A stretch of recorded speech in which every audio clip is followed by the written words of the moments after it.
Mother of God. Hello, hello, hello, fat guys on the road. Coming to you today, this evening, for, I guess these are the games that happened in week 6 of the college football season. Getting ready to go into week 7. I'm Tex. I'm Paul. All right, and we're fat guys on the road. Bitty, bitty, bitty, bitty.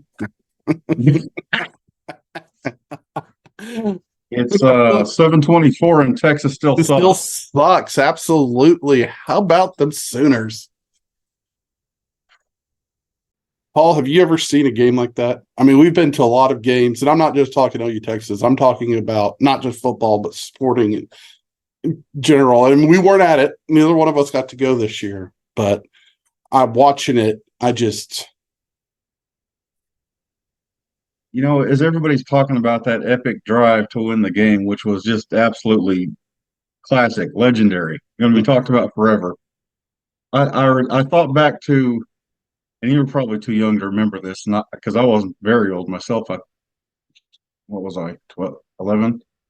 The Super Bowl with the 49ers and the Bengals, and Boomer Esiason against Joe Montana, and the Bengals had it. There was like a minute left, and Joe Montana gets in the huddle and leads his team down for the game-winning touchdown, which, whether you're a 49ers fan or not, which you're not, and I'm not particularly, that was amazing. We're not It's talking one of those about the things Niners this week. I didn't talk about that game. Jeez. But that's just kind of what it reminded me of, or like Elway and the Broncos against the Browns, the drive. Well, this was every bit as awesome as that. Yeah. Well, and I guess for me, what made this game even more awesome than any game I'd ever seen, I will say that, is that there was both a lifelong memory on an offensive drive to win the game, but also a defensive performance on a drive to to me, that's what won the game. I mean, yeah, I'm not taking anything from Dylan Gabriel. Paul, you and I have talked about how much, I've never been a Gabriel hater since he got here. And I'm not taking anything away from that drive, but that defensive 4 downs at the 1-yard line, just unbelievable. I mean, if you have not seen that, you need to watch it. Google OU Texas fourth quarter. I think it's like 11 to 12 minutes to go in the quarter. In fact, one of the best goal line stands you'll ever see. I mean, and there's a picture of it, and Paul, I'll send it to Incredible. You could throw it up here to show, like, it's, literally, you're not talking about it, less than an inch probably between the edge of the ball and the white goal line. When he was down. Yeah. It was just when his butt hit the ground. And the 3 plays before that, like, my goodness, that's defensive perfection. Yeah. Have you been able to watch Teddy's and Gabe's breakdown? X's and O's on that, yeah. Oh my gosh! If you guys have not seen that yet, and whether you're an OU fan or not, if you're an X's and O guys, watch it. I think it's called. You're a football fan. Yeah, it's called the Breakdown, right? The Oklahoma Breakdown. The Oklahoma Breakdown, X's and O's, and it's 30 minutes of them breaking down 4 plays. Yeah, and, I was not a line guy. Outstanding. As a football, when I played football, I was on the receiver and corner side. They break down the. I was a defensive tackle, so this is right in my wheelhouse. Yeah. I was loving every minute of it. So I was eating it up. But I would say watch it live. Well, not live, obviously, but watch it in full force first. Those 4 plays, and then go back and watch their breakdown. Because gosh, I was watching it with a buddy up at Hooters, and that place just erupted. Of course it did when we scored the game-winning touchdown, but my gosh, that. So, but I don't want to lie. I don't want to say that. There was a conversation on the ref today about what grade you would give OU this year. I heard that. Yeah. Uh, for me, I give us probably a B plus. Not on the game overall, but just where we are right now as a team, and I'd say a B plus. And I'll tell you why here in a sec, but I want to hear your. I'd say an A, not an A plus, but an A, Yeah. because I think the defense is way better than anybody expected it to be. You know, a lot of people we expected improvement, but this is amazing. Yeah. And it's not perfect, and it's not as good as it's going to be, No. which is super exciting. Yeah. You know how much better they're going to get.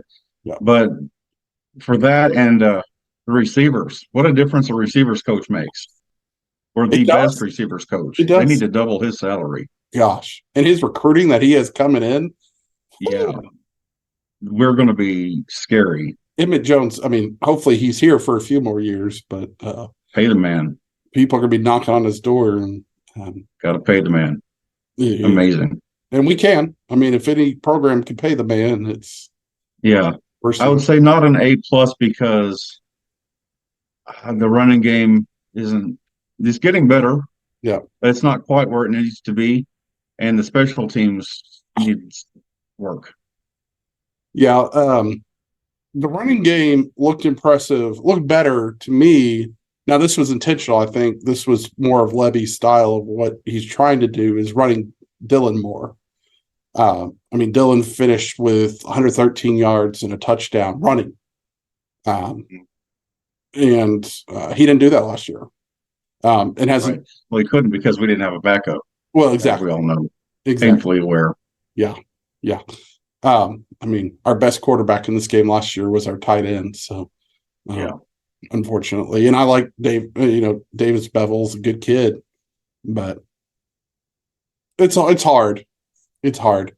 So, but Walker was the star of the running back core this game, but he had 15 touches. And I would expect 80 to 100 yards on that, and he had 46. And that worries me a little bit. Now, you and I have talked about the line, and it's just going to keep getting better. Yeah. I will say that, did you see on that game-winning throw where Walter Rouse was blocking two guys? What in the world? What a beast. Yeah. Wow. Yeah. Do you know how much strength it takes to do that?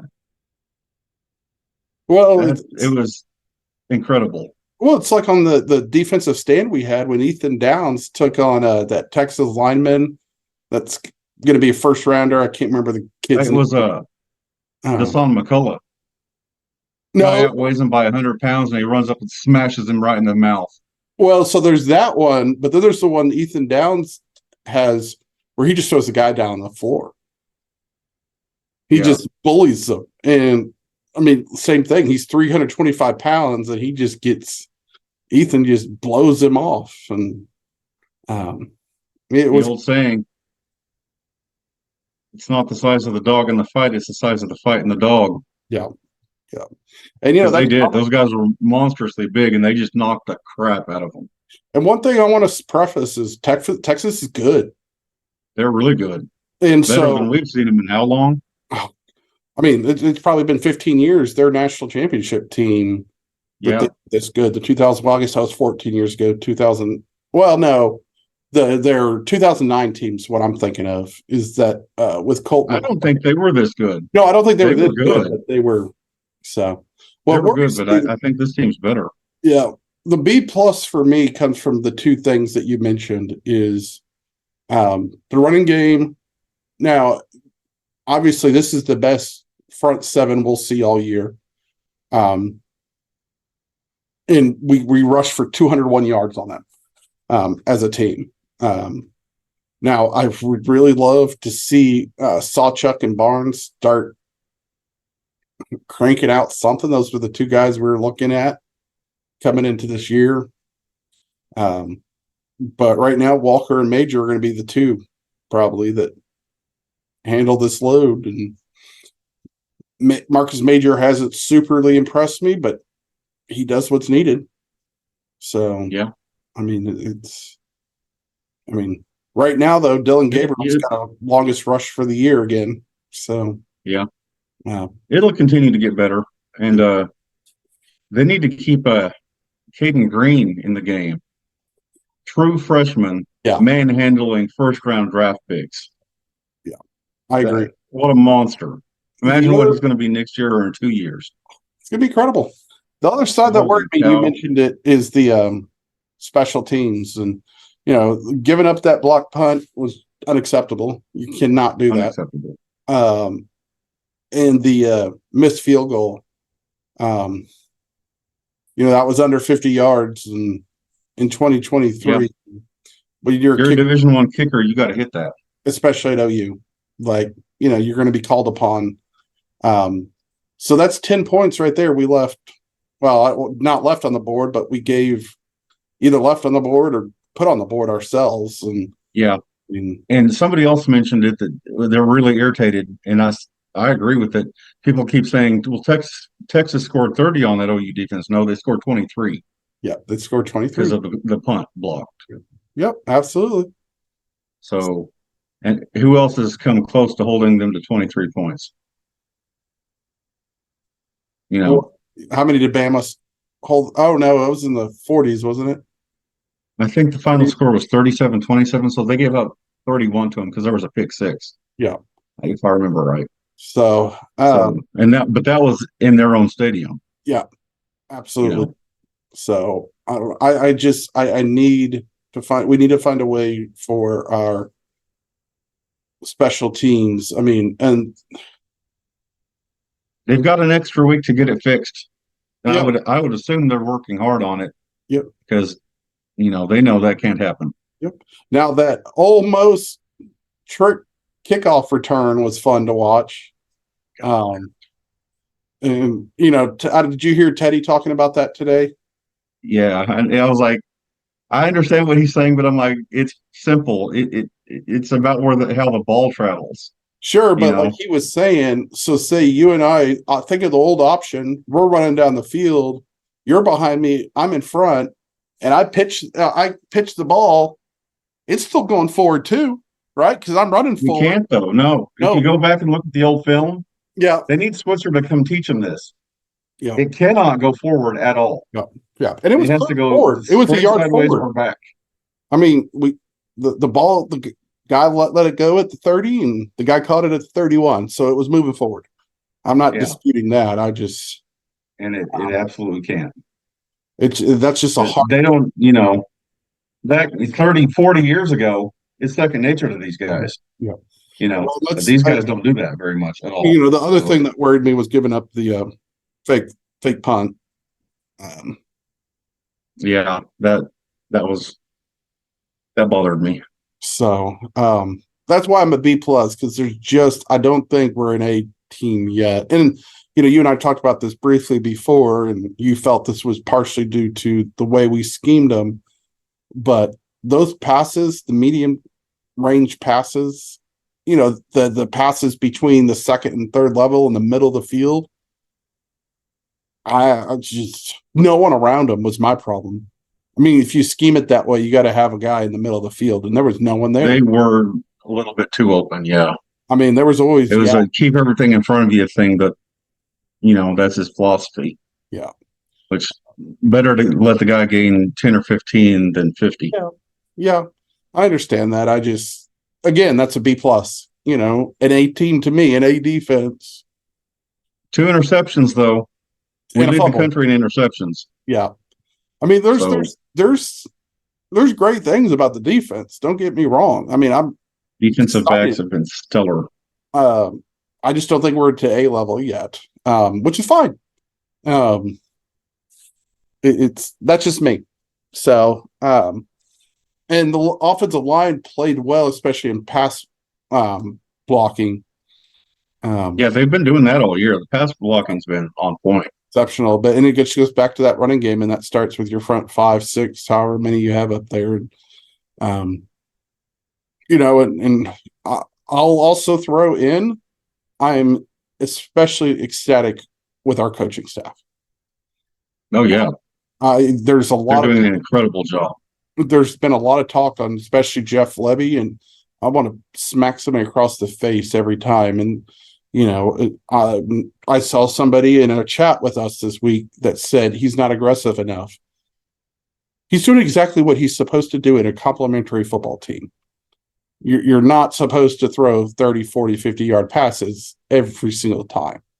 It's not about, he's setting it up where, to me, it's not a ball control team, but it's a dangerous ball control team, if that makes sense. A dangerous team that can force ball control. We can score as fast as we need to, but we can slow it down. Yeah. And keep your offense off the field too. Yeah. Because, I mean, there's just going to be games where I don't know. You have to, I mean, time of possession is key. And I know we got used to. Did you see how tired Texas defense was? Oh my gosh. They were all sucking wind. Yeah. And they were exhausted. This wasn't an 80, 90 degree Red River rivalry day. It was in the 60s. It was beautiful out there. So yeah, they were just physically whipped. Yeah, that's all there is to it.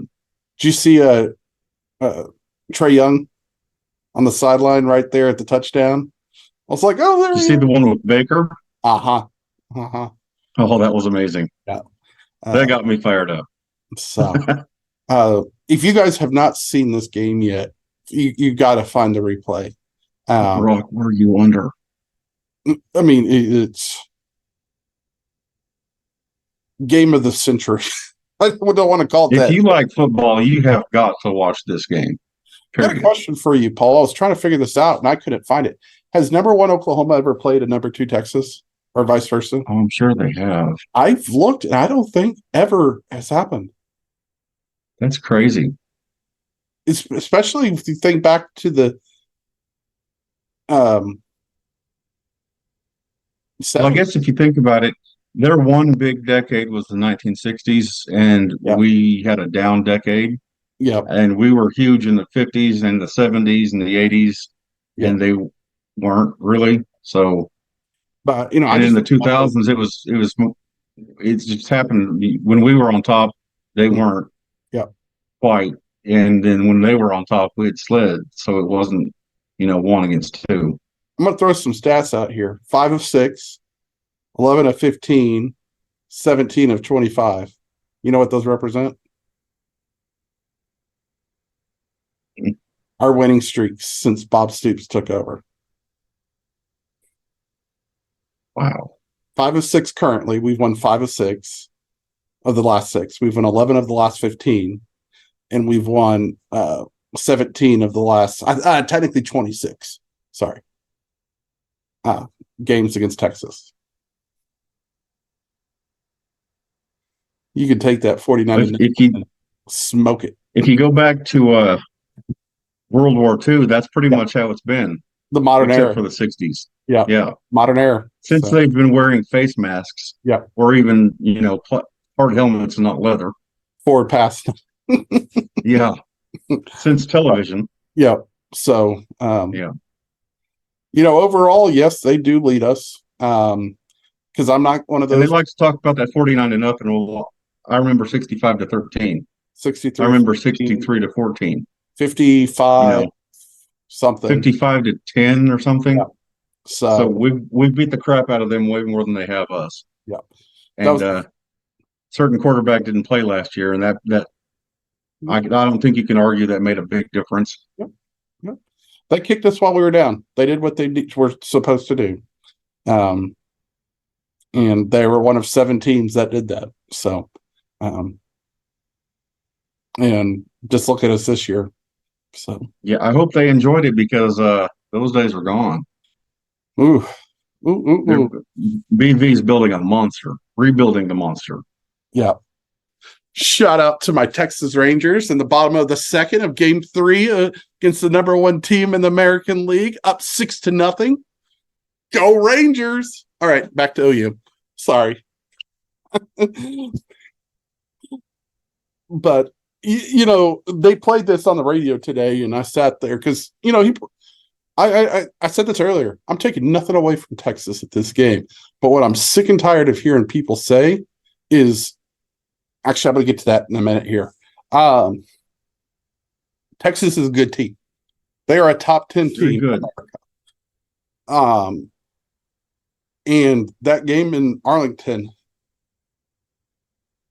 if that happens, is going to be magic. Now, we'll live up to what this game was now, but I do want to bring up a chat I sent you earlier this week, Paul. So a little chant that members of the SEC do. I have sworn I would never do. Say I'm going to do it once, and that's going to be in AT&T Stadium in Arlington when Brett Yormark presents the trophy to the University of Oklahoma as Big 12 champions, letting out a huge SEC chant. A special message from Sooner Nation to Yormark and the Hateful Eight. Yeah. Us and Texas fans, could you imagine? Yeah. Like, the one time we'll ever do it. it's like tearing down the goalpost against Nebraska. Happens once. Yeah. Ever. Ever. Yeah. Okay. Here's nothing anybody said yet, and this is my hot take for today. Alabama ain't Alabama anymore. They don't appear to be. It's for the past, ever since Tua has left, it's been a steady decline. You know why? Georgia. Why? Ohio State. You know why? Michigan. You know why? Texas. You know why? Oklahoma. Like, and Nick Saban's getting older. People are figuring him out. I mean, I don't want to say this, but it was like sort of we went through with Bob Stoops after 2008. 09. It happened with Switzer. It happened with Wilkinson. You're going to have those. It happened with Darrell Royal. It happened, with Osborne a little bit. It happened with the guy before him, Bob Devaney. It happens. Yep. Yep. Like Bobby Bowden. I mean, look what's happened up at New England Patriots right now. Yeah, nothing lasts forever. And Alabama, are they still a top 10, 15 program in the nation every year for the next 5 years? Absolutely. Are they a top 5 team every year? I don't think so. Only 2 teams right now, and I want to throw OU in there as a third team, but we're not there yet. There's only 2 teams I guarantee you will be in the top 5 the next 5 years. Maybe 3. I'm going to go with 3 teams. Georgia, Ohio State, Michigan. I even question Ohio State, though. A little bit. I mean, Ryan Day's a great coach, but we'll see. But I'm going to give them the benefit of the doubt. They've been great for 10 years now. Maybe a little longer than that. But I don't know if Alabama, I don't know if they're going to be in that echelon. And sorry about that ping there. Buddy's reminding me how awesome my Rangers are doing. I didn't hear it. Oh, okay, good. But they just don't seem to have that spark anymore, No. Like the intensity and the electricity that you felt from the OU team on Saturday, even through the TV. Alabama used to have that. I'm not seeing it. No. It just looks stale. Well, and the talent's there. The coaching's good. They're just stale. Like it's run its course. But I don't know they have a quarterback or running back like they've had. I mean, Bryce Young was good. He was real good. But Georgia was upcoming, and Stetson Bennett knew how to manage a game better. And that's all it was. And what kept Alabama great for so many years is when their quarterback was a first or second year and a young guy, they had running back studs. And then the running backs would get younger. Teddy mentioned it that their line this year is not anywhere near as good as it has been. So I'm not trying to take away from Texas's win at Alabama. It was a great win, but I'm not going to talk about Alabama like I would 5 years ago. Right. When we went to Alabama and won. Or sorry, went to the Sugar Bowl. The Sugar Bowl, yeah. So You know, it's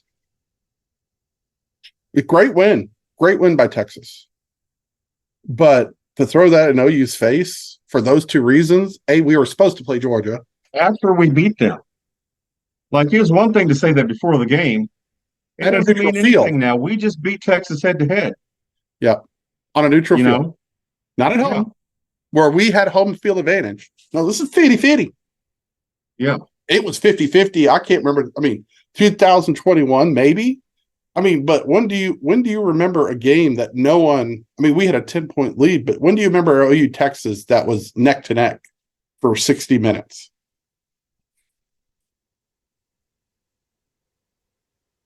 Over 10 years ago, probably. Oh, yeah. So, I mean, it was electric. It was magic. I mean, both fan this is what we're talking about when we tell people there's nothing else like it.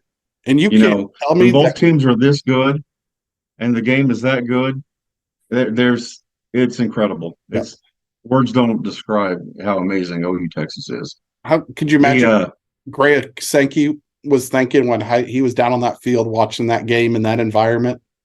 Oh yeah, he had to be grinning ear to ear. He's getting that game. And for the fact that asshole Brett Yarmark doesn't even have the nerve to show to Yeah, the biggest game on his schedule for the next 50 years ever, maybe. Yeah. I mean, you're never going to have anything like this ever again, Brett. And you just let it go. and that just shows how he's a perfect leader for that conference, really, because not including the new guys, it's not them, but the hateful eight. Yeah. He's their perfect leader. Yeah. He's a perfect representation. He's Yeah. just going to pout about it. Yeah. I hate both of you. Yeah. Well, grow up. Yeah. So we got about 3 minutes left in this recording before we have to start over. So I don't know if you have any final words about OU Texas and Other than we got to be there if they play. I We agree. got to find a way. I agree. So gosh. It's going to be electric. I mean, it's going to take a lot for someone to knock us off. I mean, the only game I'm worried about is if not even worried, but the one game I want to sort of circle is in Lawrence if JT Daniels is playing. BYU is the one that worries me. That might just be PTSD because I was there the only other two times we played them, and Yeah. what a nightmare. Yeah, but the difference will be And that it's- in the season, and I don't care what anybody says about the weather. I mean, OU doesn't care. And they talk about the elevation. Provo is not that high. It's No. in the Salt Lake Basin. Yeah. It's down in the valley. Yeah. It's not on top of a mountain. No. It's not Laramie, Wyoming. No. You know, the elevation is not going to be that big of a deal, No. but it does worry me. I can understand that. So that's probably another one I'd circle. You know, I'm not trying to take away from any of the other Big 12 teams we play. But you know, the Kansas game, if Daniels is playing, it doesn't worry me, but that's the game I'd watch closer. So minute and a half to go. Over under, we got what? How many more games do we have? 21st, 28th, 4th, 11th. 21st, 28th, 4th, 11th, 18th, 24th, Big 12. So let's say 7 games, regular season games. Mhm. How many are at 11 a.m.? All of them? We know 3 of them are. Yeah. UCF, TCU, Big 12 game are all at 11 a.m. Oh, I think BYU is going to be a night game. It probably could be, but Kansas would be 11. Yeah. Oklahoma State, I could see ABC tends to put that sometimes as a night game, but I could see Fox saying, no, we want that game. Exactly. The last Bedlam. They probably will. Because I don't They're see. going to get what they can while they can. I know ABC won't grab it for their 11 a.m. and I know that, or 6:30. Did you hear the play-by-play of the Texas announcer, the guy that does their games? No. So it wasn't as good as like the OSU guy in the past that you could just hear the disappointment in his voice. Mm, The thing that got me, I mean, he didn't sound that way. He did a really good job. But the thing that got me was the crowd noise in it mhm. was just like it exploded. I was like, wow. And they were talking about that on the radio, like that's only 50,000 people. That's only half the stadium erupting like that, being that Well, loud. and they were talking about that today, about what 50,000 people were doing. Imagine what 85,000 people are going to do next year when Bama's in town or Tennessee's in Yeah, town. Um, yeah. And how we haven't been doing that because, well, I mean, we haven't had big time games like that here in so long. I mean, who we played here that the last time I think it was like Ohio State was the last one in yeah, 16. So I mean who gets crazy for an 11 a.m. against Iowa State? No offense, Iowa State. exactly. You've you've given us our run for our money for quite a few years, but in Norman, but not this year. So It's just, and that's the whole thing about, going to the SEC. They can get mad about it all they want to. It is what it is. yeah, You know, when you're playing another team that's got a fan base that's at least as big as yours, that travels like yours does, it's as passionate like yours is. That's just a different animal. You yep. know, other playing. I mean, I know they get up in their stuff, but like Texas Tech or Baylor or TCU with their 45,000 seat stadiums. I'm like, how much are you going to really get up for that? That's just an annoyance. Oh, yeah. Not like, No, you're playing Florida and they've got the swamp and they've got all those, you're playing Alabama and Bryant Denny Stadium and all that and all the tradition, all the championships. It's a different animal. it's And huge. so I think we will get up for those games. It's going to be amazing. So it's gonna be real fun. I have one more audio I'm trying to find for you. Um, Before we move on. It's hard to move on from OU Texas because that was a classic. It was an absolute classic. I mean, have we seen in the past 10 years epic defensive plays? Absolutely. Nick Benito at Baylor sacking Sam Ellinger in the end zone. Like we've had great. It's just not the sustainability of that game of our defense. Yeah. I mean, I know we gave up yards. You talked about it. Design. We designed him to give him chunk plays. So, and guess what? It worked. It worked. He knows And what he's doing. so, One thing I did want to say about it, when they were doing the post game interview with Gabriel, just put a big smile on my face because all the doubters and everything he's been through, and he said it, and then he said it again. He said, "God is good." yeah. You know that that made me really happy. I was like, "That good man." Before we go on to the future, I want to talk a little bit. I have a video coming out here that Paul's working on editing about my trip to Colorado Springs. And I know he's getting ready to go this weekend to Colorado Springs to see a game Friday night, Friday night. driving out. Um, it was fun. Like I said, I love Colorado Springs. The Air Force game was incredible. Watch for that video to come out in the next couple of days. I think I don't know when Paul will release it, but it was an incredible experience up in Colorado Springs. And I talked a little bit about anywhere I go, I do a little sampling of brews from that town. And I talked about quite a few breweries I went to or have gone to in Colorado Springs in my video. But I want to take a little bit of a veer this week. Talk about 291. It's a whiskey distillery in Colorado Springs. So if you have time, Paul, you definitely need to go. $20, you get 10 or 11 tastings. 10 or 11 tastings of different whiskeys. They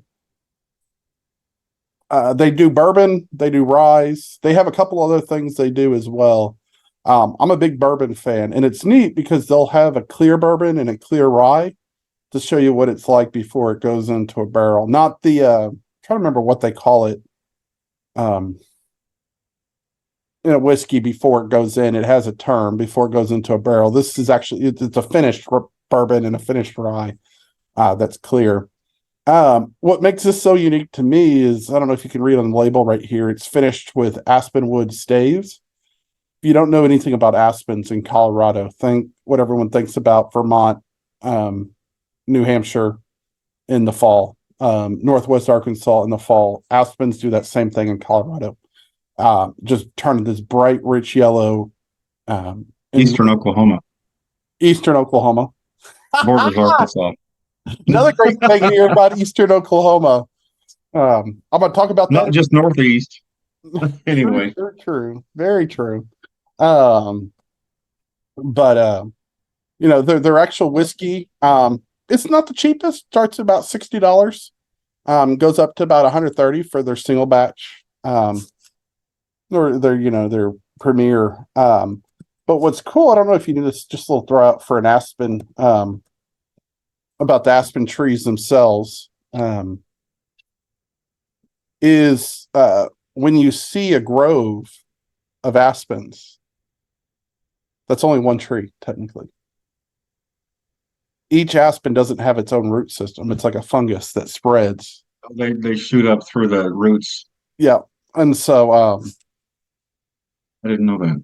Yeah, so it's really it's something unique about them, if you will. But they're actually what's called here a quaking aspen. I don't know if you've ever heard of that term.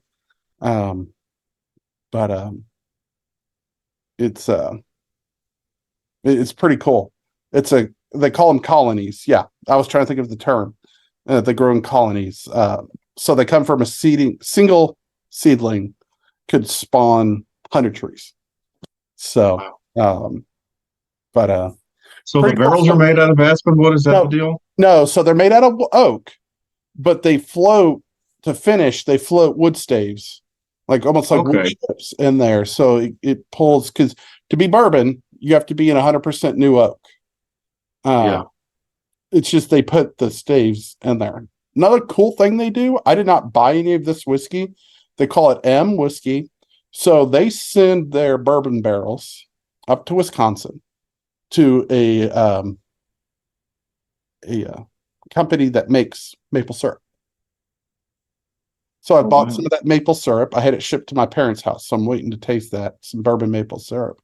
But then they ship the barrels back to 291, and 291 makes a maple whiskey out of that. Oh, wow. Now, it's not a bourbon because it's not new oak, but it's just a whiskey. And oh my gosh, it tastes like butter. I mean, it's so freaking. Well, they open on Saturday? Yeah. So I've got some time Saturday. Yeah, you're going to have to go. So their interesting thing about their, I talked about their clear whiskey and their clear rye. When you put it on the nose and you smell it, it smells like a tequila. When it goes down the pipe, it's the sweetest taste you could ever take in your whole life. Oh, wow. Like it's good. It's good. So enough shameless plug. What's coming up this week? OU's on a bye. Week this week. So they're going to play University of Bye, who Houston just played this past weekend. Thank goodness. Tulsa's on a bye. University of Houston has a big game Thursday night. West Virginia comes to town. And West Virginia is sitting pretty, technically tied for first in the Big 12. Undefeated in the Big 12. A lot of people are questioning West Virginia, and this will be important here in a minute, because they keep saying, well, outside of DeCoin, is that how you say it? They haven't smacked anybody around. In fact, their one tough game they played, they got smacked around themselves by Penn State. And that's why it's hard for me. I made the joke a couple weeks ago in my power rankings, 1 and 2 is all that matters. And I think when I first sent it to Paul, I sent OU 1, Texas 2, third, fourth, and fifth, doesn't matter. And then I started ranking everyone else. In fact, I think I ranked West Virginia, Kansas State, and then again I skipped and said doesn't matter for about 3 spots, and then ranked everyone else below them. I still think that about OU and Texas.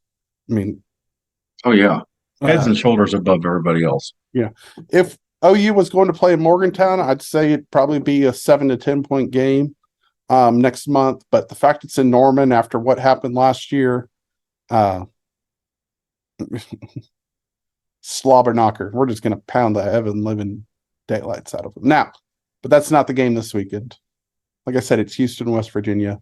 I was shocked this game's being played in Houston. I would have put money that it was going to be in Morgantown, so the Big 12 storyline could be Dana returning to West Virginia. Next year, I guess. Yeah. It's interesting. You would think with these new teams coming in, you want the storyline game. If there's a storyline to a game, that's what you would want.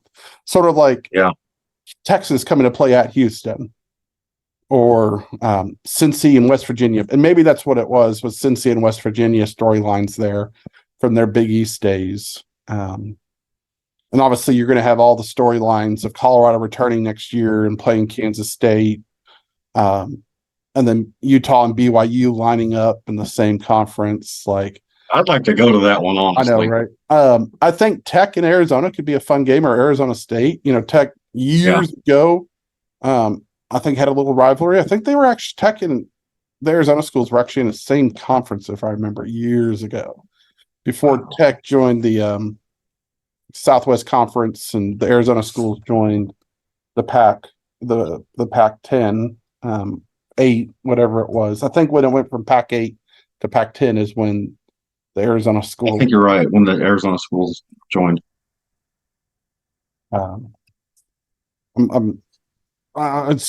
going back to that Houston West Virginia game, what's shocking me, and I sent this to Paul last night so he could start thinking about it, is Houston is a 2.5 point underdog to West Virginia. Arguably, what is the last place team in the Big 12 this year, playing against what right now is considered the third best team in the Big 12. 2.5 point favorites. That's not how good this conference is.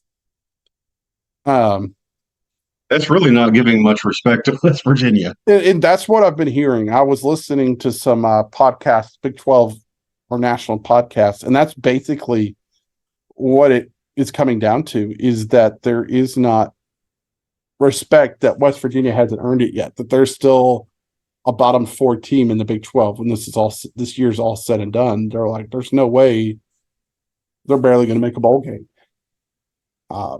which is shocking to me. They're well on their way. They're well on their way. I mean, so it's hard. Would I absolutely love to see a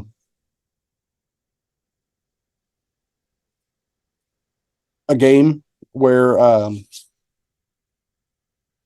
Houston beats West Virginia on Thursday night? Absolutely. That gives us a little momentum to the next week's game, which is when the Longhorns come to Houston for the first time in over 20 years.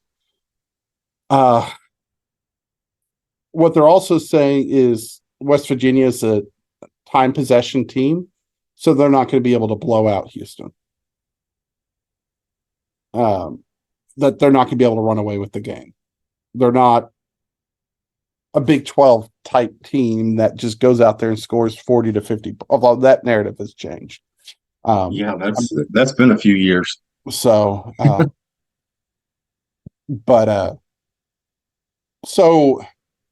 the interesting thing is the non-conference games this year. Houston started slow and finishes strong. But when you go to a conference game, it's been the opposite. They've played TCU well in the first half, and they've played Tech well in the first half. And then just boarded the bus, it seemed like. They got to build up that depth. And that's a big part of it, is building up depth and getting the line. I mean, I think that's what worries me this week, is running against a ball control team, and we're struggling against Rice. We're getting punched in the mouth by Rice and Texas Tech and TCU. Like, I worry. I think people are saying they see Houston scoring in the 20s, and they don't see West Virginia scoring in the 30s. It's pretty much the national narrative around this game, and that's why the over under is 52, which is exactly that. Two teams in the 28-24 beats the spread. That's Thursday night. Yep. Did West Virginia play last week on Saturday? Nope. They had a bye week. See. Yep. Huh. I was thinking maybe that was part of the reason because that short week. But if they had a bye week, then that's not a problem. No. For them. No. Yeah. Unfortunately, I'm sorry. I think they might beat the spread. Before I saw the spread, I thought 31-17. And I would have told you the spread's between 13 and 16 points, somewhere in that range. I hope I'm wrong, because I don't feel any different about that. Houston didn't play. That's the other thing. Houston's coming off bye week as well. Yeah, I don't know to say. Like, I don't know. So, but so I was talking about the conference that Texas Tech was in with Arizona and Arizona State. It was called the Border Conference. I've never heard of that. Yeah, and it was it was schools in Texas, New Mexico, and Arizona. So the members, the full members originally were Arizona State, Hardin-Simmons, New Mexico State, Northern Arizona, Texas Tech, UTEP, and West Texas A&M. When was this?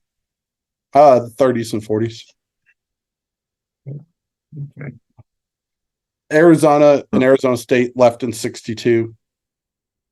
They didn't join, so they went to the WAC for about 15 years. Yeah. I remember hearing stories about Arizona State. It looks like Wyoming people. It looks like the border conference fell apart in 62. Tech was already in the Southwest Conference. They left in. They joined in 1933. They left in 57 to go join the Southwest Conference. So,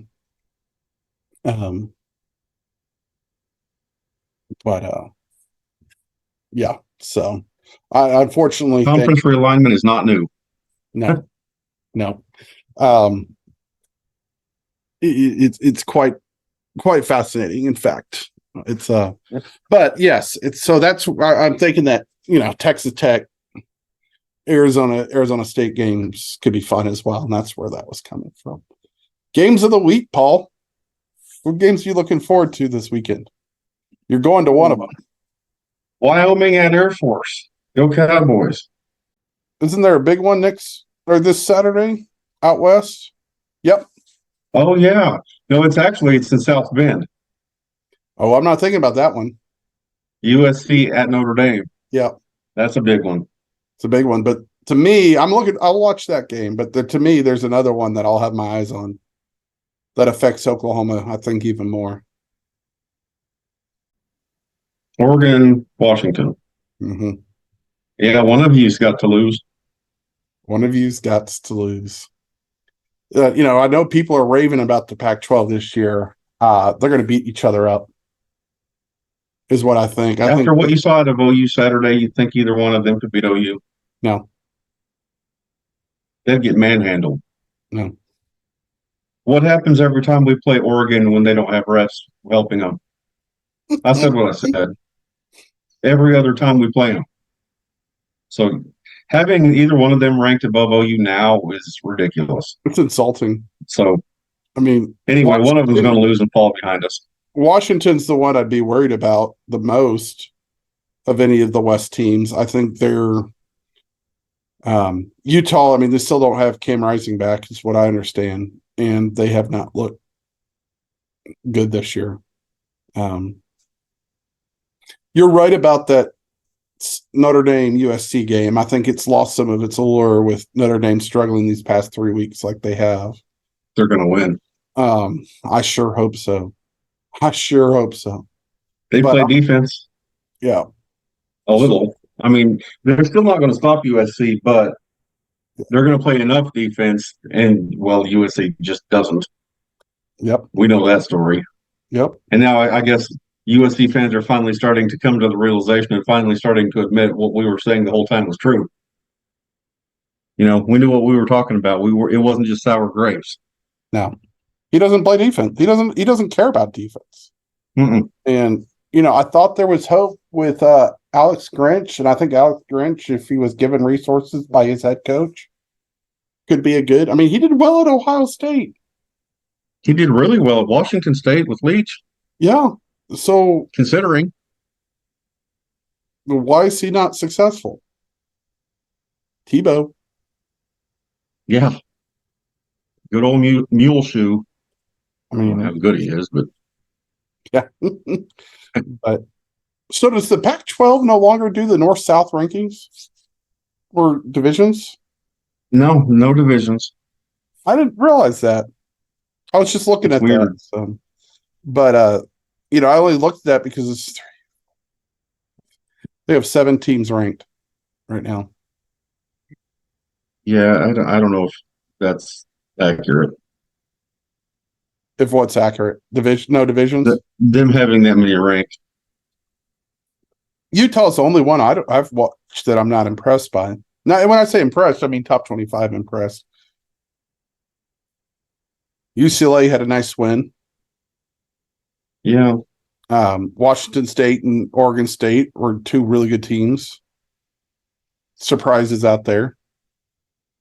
So, but if the AP and the coaches poll both went to, let's say, 28 instead of 25, you know what 2 teams would be ranked 27 and 28 in both polls?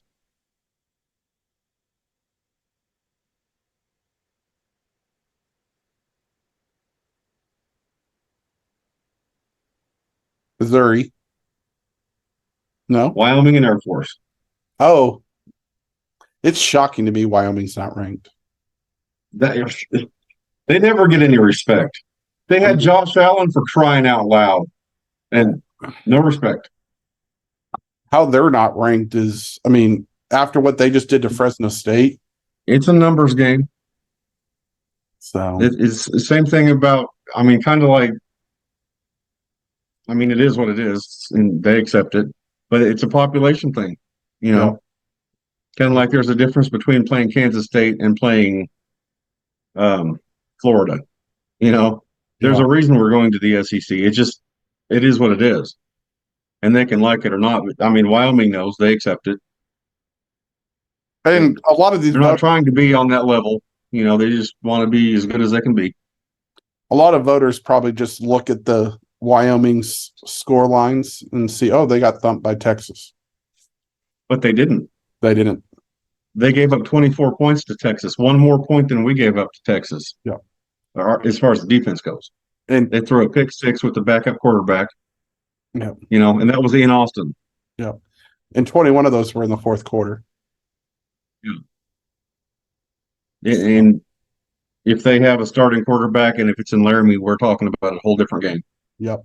And what they did to Fresno State, who had the second longest winning streak in America right now, or did.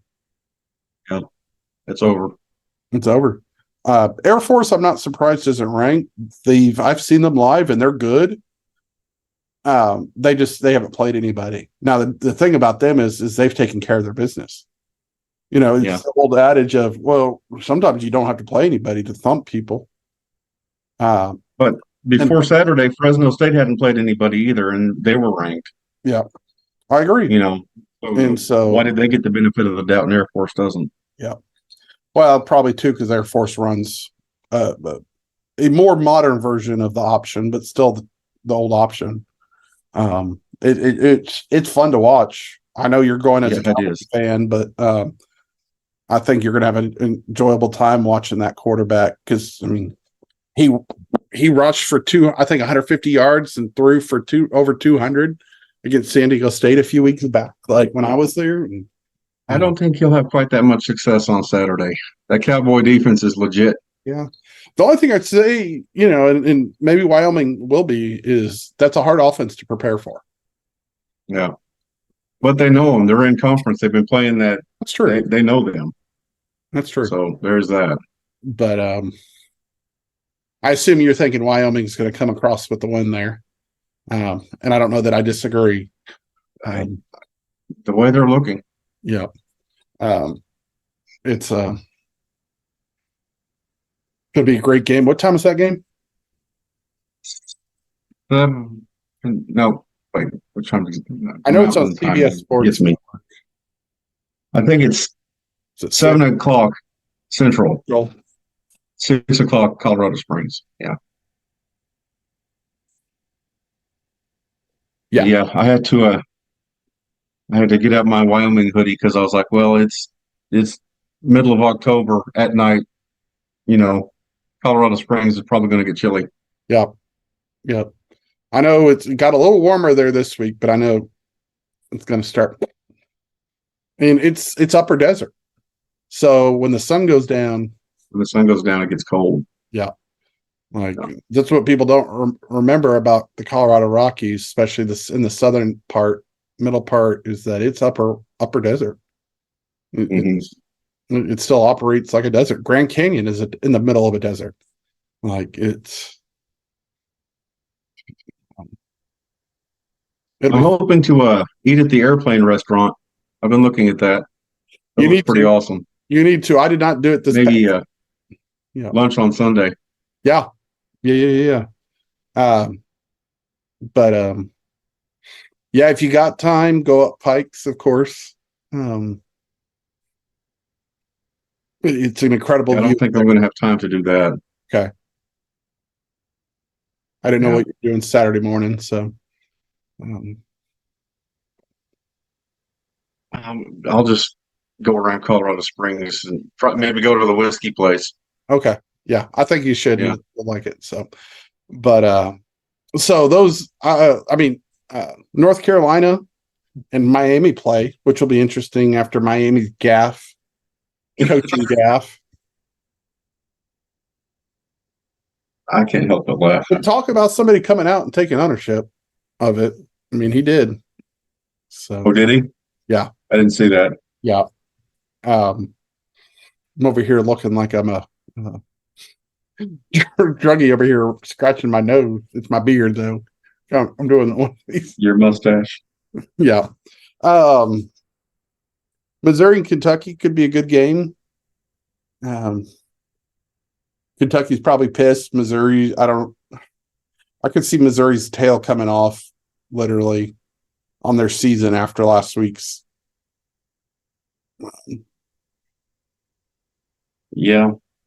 Loss. I mean, they had that game almost in hand, it felt like, for a long time, and they let an LSU team hang around. So A&M goes to play at Tennessee. Oklahoma State, what the frick happened? How did they do that Friday night? What in the barnyard? Kansas State, they had an Aggie moment. God, that came out of nowhere. So I had written Oklahoma State, and I still do, but gosh, I'm going through the schedule here to look at other games. Alabama's like a 19-point favorite at home against Arkansas. Arkansas, I don't know what's happened to them this year. They're falling apart. They were talking today, is he on the hot seat? And they said 1 more year and he'll be on the hot seat. Sam Pittman. Yeah. He's a good coach. I like it. I'm not anybody to tell them their business because they're killing it right now.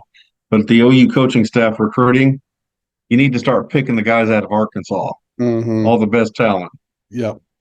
I'll tell you the trap game every year. Every time this game comes up in West Lafayette,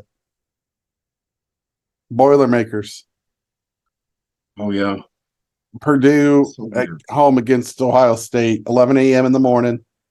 That's true. It's been a trap game. Watch out. It could not be Ohio State could come out and thump them, but I don't know. There's some really good That's the games. only one in the Big Ten that really looks interesting to me. Yep. Because the rest of them, it's a really good one against a not very good one. Yeah. But we're starting to heat up here. I mean, out on the West Coast, there's also UCLA at Oregon State. UCLA, again, talk about another team that's like, wait, what? They're doing what? Yeah, So,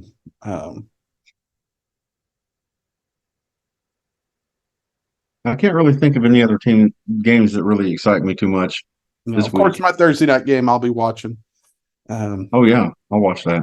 West Virginia at Houston, 6 o'clock Central. This is what pisses me. Fox Sports 1. Like, Big 12, why are we putting a Thursday night game on Fox? The point of a Thursday night game is to be nationally televised. And I know Fox Sports 1 is considered nationally televised, but so is freaking ESPN News and ESPN. Yeah, Like, you got to do better than that, your Mark. Like, and I know that matchup isn't appealing nationally, then why is it where it is? So, all right. I think we're down to my power rankings, right? Probably. yeah. Unfortunately, this week I have no choice. 14 and 13, I'm having a hard time with, Paul. I sent this to you yesterday. Yeah, whatever you say below, I mean, obviously we agree on 1 and 2, but below 3, Yeah. yeah, I'm just going to go with it because I have no idea. They're all over the place, all of them. So I'm debating between Houston and Baylor, and my heart cannot put Houston dead last. And if I start thinking about who can win that game November 4th, Houston can beat Baylor. But the way they've played, if we're talking about a power ranking, which is how you're looking right now, Baylor has a decent win. Of course, they got thumped this past weekend, but by Tech. So I'm going to put Houston at 14th.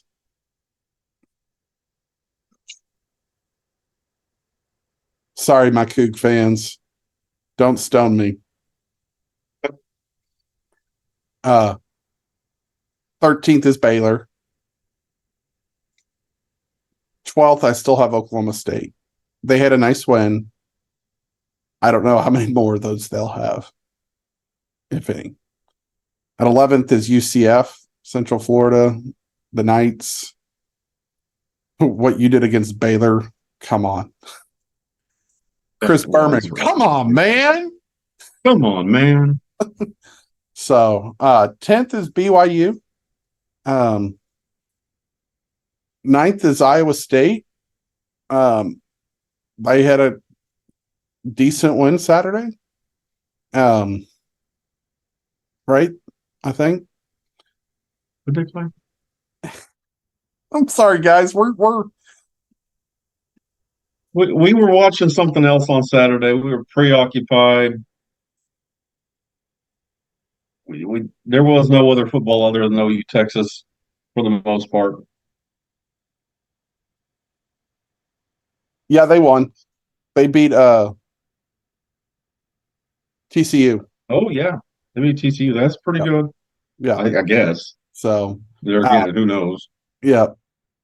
8th, I have Cincinnati. They played the University of Bye this week as well.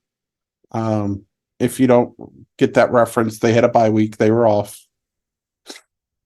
I have Texas Tech in 7th. They're a team I want to watch. They're getting going. They're a team that I think they beat. Yeah, it was Baylor they beat, but they took care of business. So They had a quarterback go down a couple weeks ago, and they're settling in with this new guy. So that game on November 24th, when they go to Austin, is going to be a good one, I think. At least for a good 2 or 3 quarters. So 6, and I don't know that I agree with. I shouldn't say I don't agree. I have TCU 6. Really, from 6th to 11th, just swap them anywhere in there. Just move them around. But I have TCU 6. 5th is Kansas State. How the frick do you lose to Oklahoma State? 4th is Kansas. That's just it. You think you're starting to figure things out, and it's something like that happens, and you're like, well, I don't know what in the world to think. Yep. You guys are all over the place. Yep. So, and then at 4th, I have Kansas. They had a nice big win. Pretty dominant win, if I remember correctly, on Saturday. So good job, Jayhawks there. 3rd, West Virginia, coming off a bye week as well. So no movement there.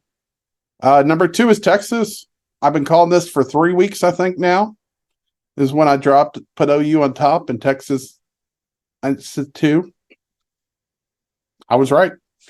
And then number 1 is the Sooners, going for their 15th Big 12 championship in the 26th year, right, of the conference. 20, yeah. Yeah. And by the way, the first 5 Totally years. right. Well, why shouldn't it finish that way? Daniels for Kansas is doubtful this Saturday against Oklahoma State, but I don't think that matters in that game. Their backup's pretty good. They might as well just call him the starter at this point. Yep. Bean's been doing really well. So he's pretty good. So, and like Venable said once earlier this year, the best ability is availability. Yep. So we got less than a minute to go. Any last thoughts? No, just looking forward to the trip and your Colorado Springs video done and some other stuff, and just looking forward to things going forward. And next week we'll be busy with the UCF game, and then we're also doing the Oktoberfest in Tulsa. So I'm jumping on real quick just to finish up real quick. I don't know if Paul will jump back on or not, but I just want to say, last Friday night I went to the Union High School football game here in Oklahoma, and I'm going to do a short video of high school football here in Oklahoma, specifically 6A class on the eastern side of the state, northeastern, really corner of the state. So looking forward to that. But as Paul said, good things coming up this weekend. And then we're really looking forward to things ramping up next week for us. So everyone have a great week. Enjoy your college football. And if you're doing any travels as fall breaks and things up here, we hope you have a great time. This is Fat Guys on the Road, sailing out.